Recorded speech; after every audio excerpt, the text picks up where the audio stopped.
Gravity and Autobiography is a book that I wrote in grade 12 and illustrated in watercolour. It's meant to tell the story of humanity's perception of gravity and our scientific understanding of it,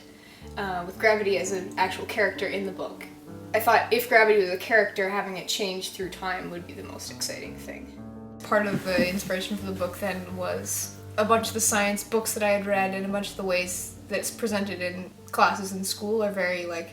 step by step, and they make it look really neat and tidy, and this person discovered this thing and then someone added to it, and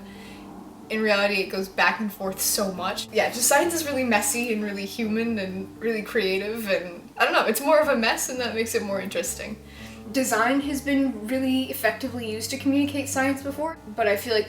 even part of the difference between art and design with something that evokes emotion is if you can fit art into science for science communication, then you're immediately emotionally connecting to people, and then they're more likely to absorb the science that you want them to know, and they're more likely to be excited about going and learning more about the science on their own.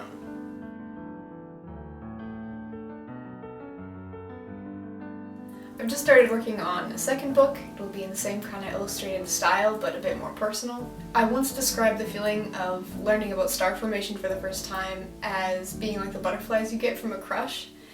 and